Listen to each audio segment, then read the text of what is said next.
السلام علیکم ورحمۃ اللہ وبرکاتہ۔ عزیزان محترم، امید کرتا ہوں کہ آپ تمامی حضرات رب تبارک و تعالیٰ کے فضل و کرم سے بخیر و عافیت میں ہوں گے۔ اللہ تبارک و تعالیٰ ہم سب کو اپنے حفظ و امان میں رکھے۔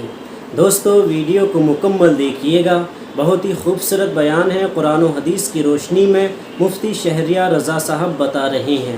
آپ تمامی حضرات سے گزارش ہے کہ ویڈیو کو مکمل دیکھیے گا۔ الحمدللہ بہت ہی خوبصورت بیان ہے، سن کر دل کو کافی سکون ملے گا۔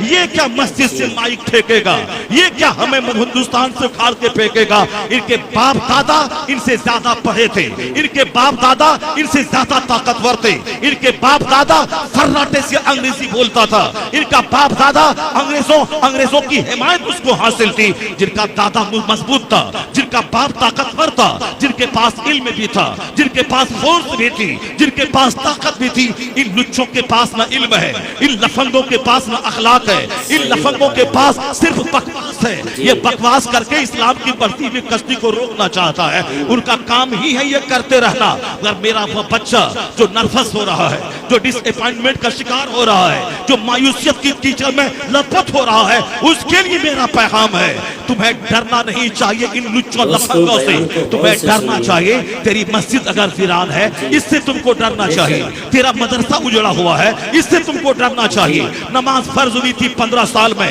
آج تیری عمر ہے 60 سال، تمہارے ذمہ 35-40 سال کی نماز قضا ہے، اس سے ڈرنا چاہیے۔ تمہارا حج مؤخر ہو رہا ہے، اس سے ڈرنا چاہیے۔ تو زکوٰۃ مال کی قاعدے سے نہیں نکالتا ہے، اس سے ڈرنا چاہیے۔ یعنی اپنی بدعملی سے ڈر، اسلام کے دشمنوں کی بکواس سے مت ڈرا کر۔ اسلام کا محافظ اللہ ہے، اسلام کمزور نہیں ہے، اسلام کا محافظ اللہ ہے، اسلام کا محافظ رحمت دو عالم رسول اللہ ہے، مصطفیٰ کا پسندیدہ دین اسلام ہے، اس تحریک کو لانے والے مصطفیٰ ہیں، اللہ اس کا محافظ ہے۔ 1,500 سال کی تاریخ بتاتی ہے کہ جب دشمنوں کی تعداد میں اضافہ ہوا ہے، کلمہ پڑھنے والوں کی تعداد میں اضافہ ہوتا چلا گیا ہے۔ پہلا دن جس دن آپ کی بیوی نے کلمہ پڑھا تھا، اور آج کا دن 150 کروڑ محمدی فوج اپنے نام کے ساتھ لفظ محمد کو جوڑ کے بتاتا ہے ہم مصطفیٰ کے غلام ہیں۔ کہاں 150 کروڑ۔ یہ حالات بتاتے ہیں کہ تم نروس ہونے کی تمہیں کوئی ضرورت نہیں ہے۔ 1000 دشمنی بڑھنے دے، دشمنی بڑھتی جائے گی، یہ 150 کروڑ 200 کروڑ کی تعداد میں بدلتا چلا جائے گا۔ دشمنی بڑھتی جائے گی، اسلام مضبوط ہوتا چلا جائے گا۔ سبحان اللہ۔ وہ تحریک اسلام ہے جو مضبوط کمزور ہونے نہیں آیا ہے، یہ مضبوط مذہب، مضبوط بنیاد پہ کھڑا ہوا مذہب۔ ہاں، میں لچا لفنگا ہوں، میں تباہ ہو جاؤں گا، میں زناکار ہوں، میری آنکھ کمزور ہو گئی، میں شرابی ہوں، میں جوا کھیلتا ہوں، میرا لباس کافروں جیسا ہے، میری شادی بیاہ کافروں جیسی ہے، میری منگنی، میرا کارڈ چھپانا، بارات کا لانا، پنڈال چھپانا، میری ساری گاہی کمائی کافروں کی نقل میں جا رہی ہے۔ سنتیں ترس رہی ہیں، کراہ رہی ہیں۔ سادگی جو ہمارے ایمان کا حصہ تھا، سادگی جو ہمارے کلچر کا حصہ تھا، ہم نے فلمی شادی رچائی، ہم نے صرف دنیا کو کافروں کا مکان کا مقابلہ کیا، ہم نے گاڑی کا مقابلہ کیا۔ میرا بچہ ڈی ایم بن جائے گا تو ہم کو عزت مل جائے گی، میرا سارا بچہ ایم ایل اے بن جائے گا تو عزت مل جائے گی، ہمارا اپنا آدمی ایم پی بن جائے گا تو عزت مل جائے گی، ہمارا اپنا آدمی میرے من کا آدمی مکھ منتری بن جائے گا، ہماری عزت بن جائے گی، ہماری عزت بڑھ جائے گی۔ ایسا نہیں ہوگا۔ جس حال میں ہم ہیں، نہ میرے گھر میں اسلام ہے، نہ میرے لباس میں اسلام ہے، نہ میری شکل و صورت میں اسلام ہے، نہ میری شادی بیاہ میں اسلام ہے، نہ عقیقہ ختنہ منگنی میں اسلام ہے، صرف دل میں اسلام ہے۔